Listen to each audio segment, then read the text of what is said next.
सोचिए एक जिला जिसे सालों तक पिछड़ा माना गया, उग्रवाद से प्रभावित, बिल्कुल। और वो अचानक देश का सबसे बड़ा पुरस्कार जीत लेता है लोक प्रशासन में। और एक बार नहीं, हाँ, लगातार 2 साल। ये कैसे हुआ?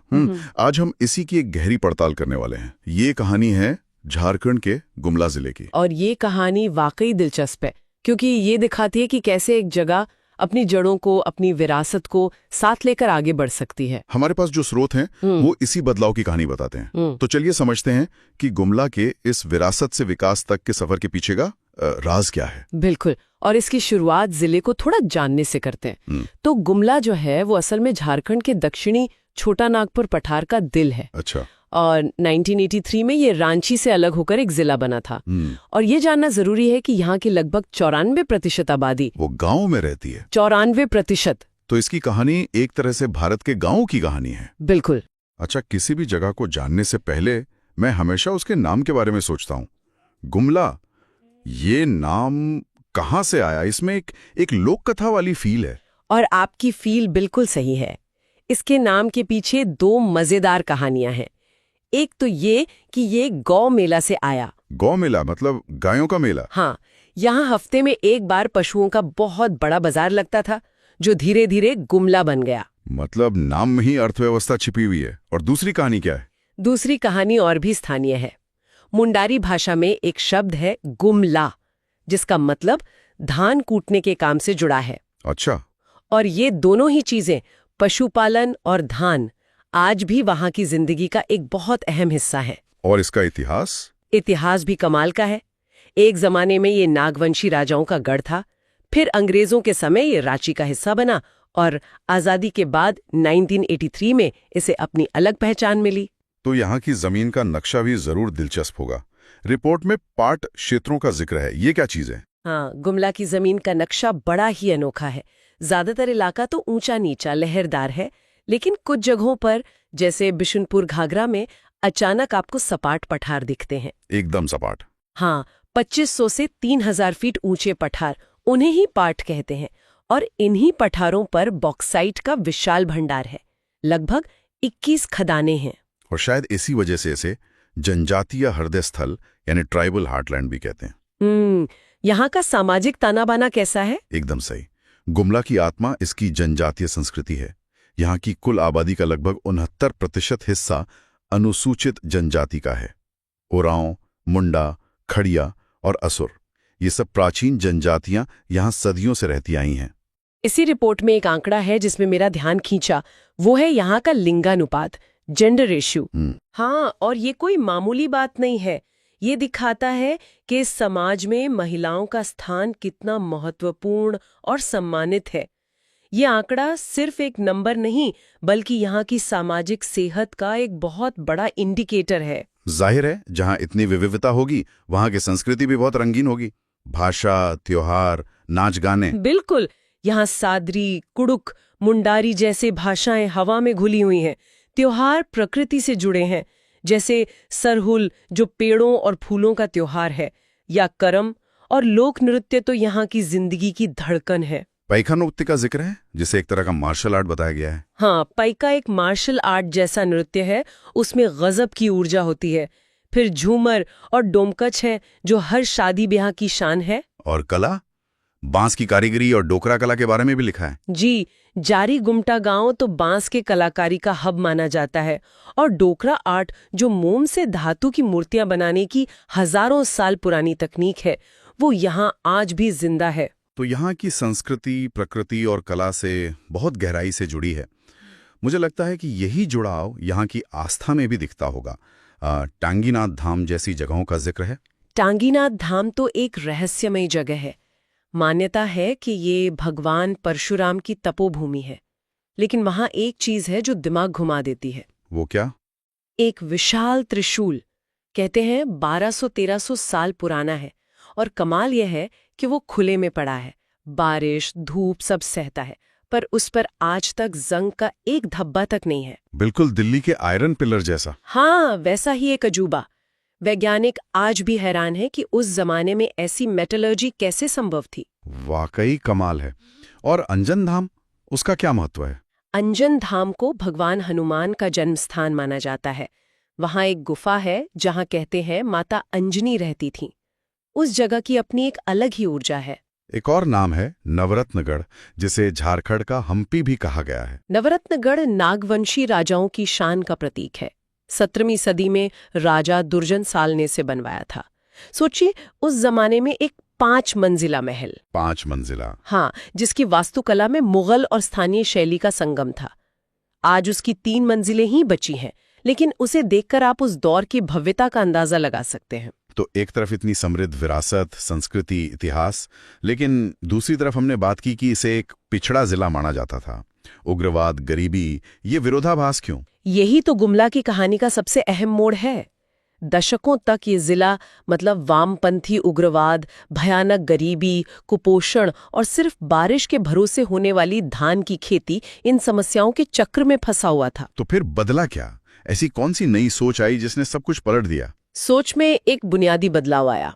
प्रशासन ने रिवर्स सैचुरेशन का मॉडल अपनाया। रिवर्स सैचुरेशन, ये सुनने में थोड़ा टेक्निकल लगता है, लेकिन इसका मतलब बहुत सीधा है। मतलब ये कि आप लाइन में जो सबसे पीछे खड़ा है, बिल्कुल, आप सबसे पहले उसकी मदद कर रहे हैं। सोच ये है कि अगर उस तक विकास पहुंच गया तो आगे वालों तक तो पहुंच ही जाएगा। एग्जैक्टली, ये पिरामिड को उल्टा करने जैसा है। और दूसरा बड़ा बदलाव था लक्ष्य में। सिर्फ कल्याण या वेलफेयर नहीं, बल्कि धन सृजन, मतलब वेल्थ क्रिएशन। तो ये सिर्फ एक स्लोगन नहीं था, ये पूरी सोच बदलने जैसा है। मतलब अब आप सिर्फ सब्सिडी या मदद नहीं दे रहे हैं, बल्कि लोगों को एक तरह से बिजनेस ओनर की तरह देख रहे हैं। सही कहा।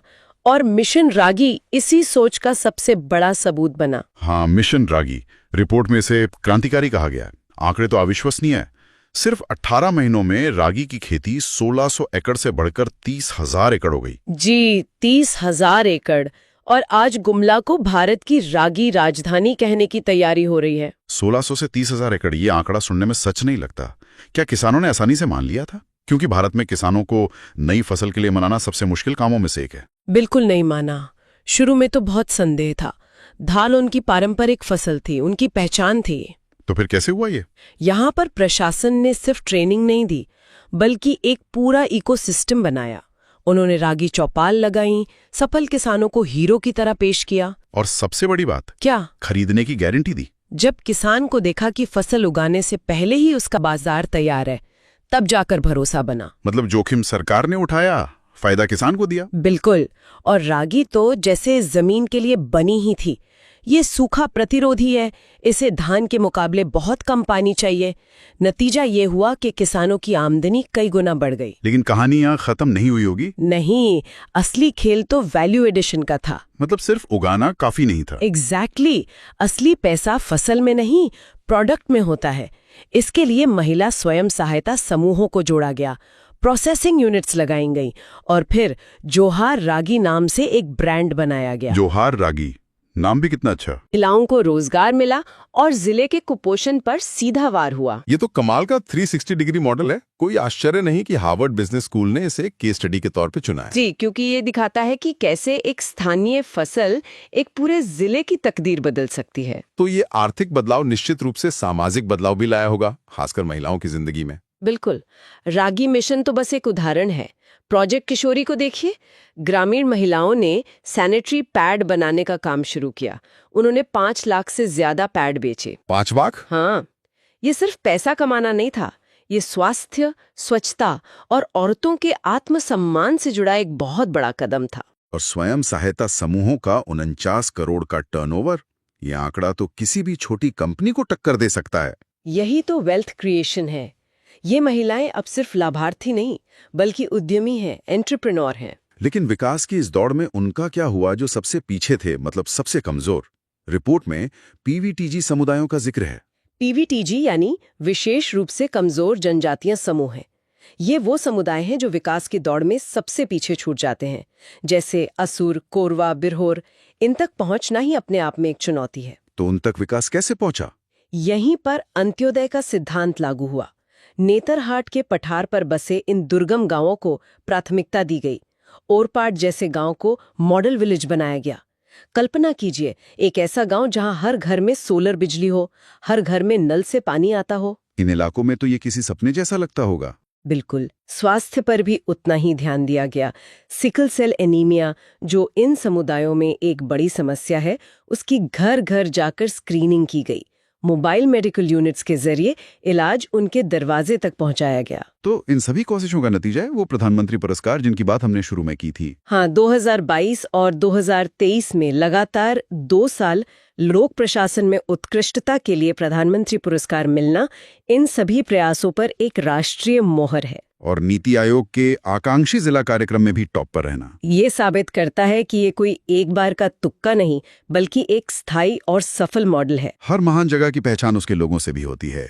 गुमला ने भी तो देश को कई नायक दिए हैं। यकीनन, महान स्वतंत्रता सेनानी तेलंगा खड़िया इसी मिट्टी की देन थे। 1971 युद्ध के हीरो, परमवीर चक्र विजेता लैंस नायक एल्बर्ट एक्का का नाम कौन नहीं जानता। और ये विरासत आज भी जारी है। जैसे भारतीय महिला अंडर 17 फुटबॉल टीम की कप्तान अष्टम उरांव। बिल्कुल, अष्टम उरांव आज हजारों लड़कियों के लिए प्रेरणा है, और साहित्य के लिए पद्मश्री गिरधारी राम गोंजू और समाज सेवा के लिए पद्मश्री अशोक भगत, ये सब गुमला का गौरव है। तो गुमला की कहानी सिर्फ एक जिले के विकास की नहीं है, ये इस बात का सबूत है कि जब इरादे नेक हों और लोग साथ मिलकर काम करें तो क्या कुछ हासिल किया जा सकता है। सही कहा। यहाँ की जनजातीय संस्कृति को बोझ नहीं बल्कि ताकत बनाया गया और उसे नए जमाने के इनोवेशन से जोड़ा गया। ये पिछड़े जिले से राष्ट्रीय मॉडल बनने का एक प्रेरणादायक सफर है। और भविष्य में गुमला में एक बड़ा इको टूरिज्म हब, कृषि प्रसंस्करण केंद्र और देश के लिए बेहतरीन खिलाड़ी तैयार करने वाली नर्सरी बनने की पूरी क्षमता है। गुमला का मॉडल एक बहुत बड़ा सवाल खड़ा करता है। जब विकास की धारा ऊपर से नीचे आने के बजाय समुदाय की भागीदारी और स्थानीय संसाधनों से, मतलब नीचे से ऊपर की ओर बहती है, तो वो ज्यादा टिकाऊ और ज्यादा समावेशी होती है।